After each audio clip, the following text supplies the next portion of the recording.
Resistance is all made out of thought.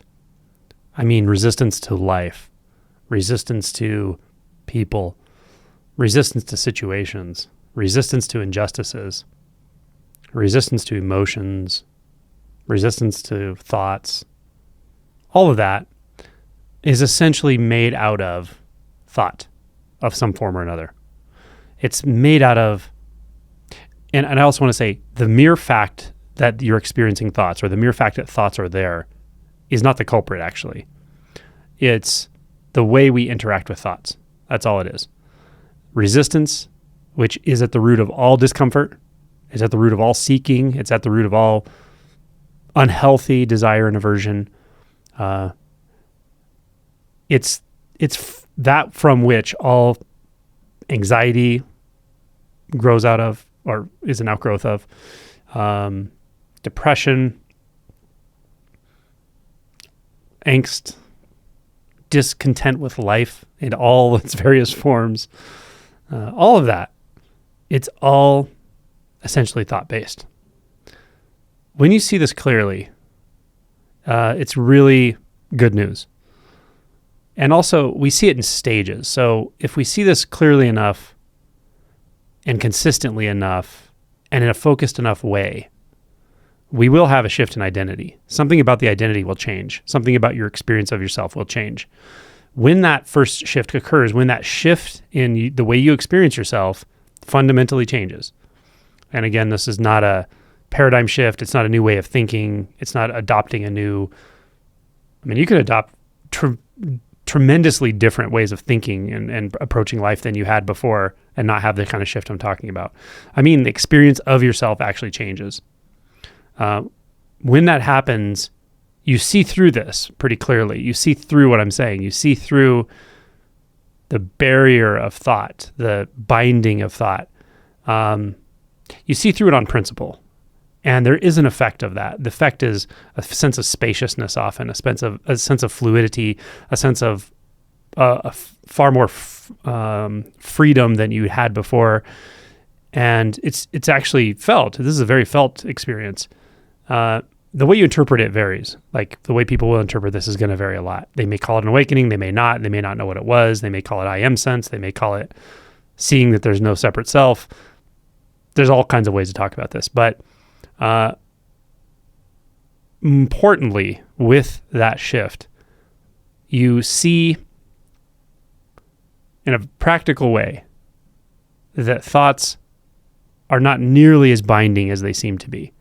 And if it's clear, you usually will actually notice thoughts really aren't binding at all, unless you believe in them, unless you feel like that is my thought. I'm actually having that thought. I'm the one that believes this. I'm the one that sees the world in the way the thought sees the world. Yeah. And by the way, most people in this world are running around doing this. Lately, there's been a lot of political stuff. So I've been watching like videos of political commentators and so forth. And it's so rampant in that world. It's so rampant in that world that people really, really identify with their beliefs. And even though their beliefs are often not actually representative of what's even going on in the world, even from their political standpoint, they're not even very representative. They're just like symbolic. But people tend to hold on to certain beliefs. It's this way, and this way. And then they fear other beliefs like that way, that way, that way. And it just creates this bizarre tribalism. But as I listen to people who are like, say, political commentators, for the most part, they're very in their head and they're very identified with their thoughts. They're identified with ideas, not realizing that is a trap. It's such a trap. And they can be very convincing too, right? And that helps other people to stay unconscious, to stay asleep, to stay entangled in their own thoughts. It's not just in politics. It happens all over the place. But that's just one example that is pretty poignant lately. But again, with a shift in identity, you may still hold some certain beliefs and certain ways of seeing things, but you can also see through them at the same time. In that you can tell they're not actually objectively true. Nothing you believe is objectively true in the way you think it is. It's just not. However, you may have some more deeply rooted, I might say actually unaddressed emotions and explored beliefs that actually make you to choose to hold on to certain beliefs, even though you know they're not real, even though you know that's a thought. Often, for a while after this first shift, we'll still be sticky around certain beliefs, and it usually has to do with survival instincts. It has to do with safety. It has to do with things we don't want to let go of, and so forth, which is just par for the course. This is how it goes. But at this stage of things, it's very helpful to continue to actually examine your beliefs, your deeper beliefs, your more pervasive beliefs, your more sticky beliefs, the beliefs you want to defend, the beliefs you don't want to look at. So in one sense, the first awakening, that shift in identity, that opening to something that's beyond thought, is kind of a freebie in a way. The rest, you kind of earn it. You earn it by really being willing to look. You got to be willing to look. There's a departure here from some ways that people talk about spirituality, in that like they dismiss techniques, they dismiss approaches, they dismiss inquiry. I think that's largely a mistake. It's largely not really a good way to go about it. Although those kinds of pointings can be helpful for the first shift, beyond the first shift, that they can be very deceptive. Because what I find is the people who are the clearest are always willing to continue to look, continue to feel, continue to dissolve beliefs that are distorted, that are based in ignorance, greed, confusion, that are essentially not well examined. So that kind of work comes online when we're doing shadow work and so forth.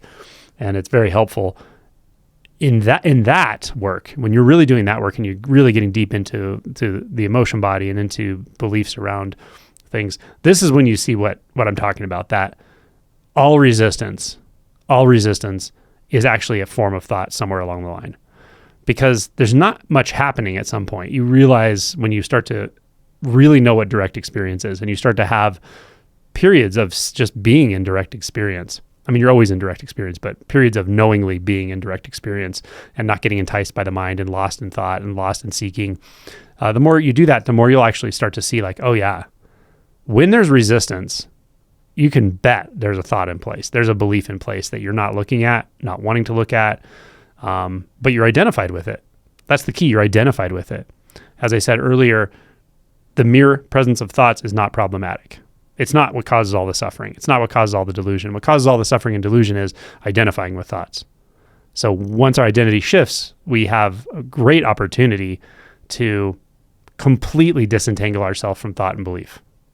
And it's possible, but it takes some work, and it can be done. The reason it takes some work, and the reason that it can be overlooked, is the thoughts they're more tied into our survival instincts, as I mentioned. They also get more and more subtle, and they can also become preconceptual. Not that they become preconceptual. You will start to encounter at some point even preconceptual thoughts. By preconceptual, I do want to point something out, that they can seem preconceptual in that they feel like just a direct resistance pattern saying no. But if you really dig in, if you really get to that developmental emotion state under which that preconceptual thought formed, that tendency to avoid, that tendency to pull back, if you can get to that through various means, right? Whether it's relational, whether it's through really potent inquiry, psychedelic use, all these things, right?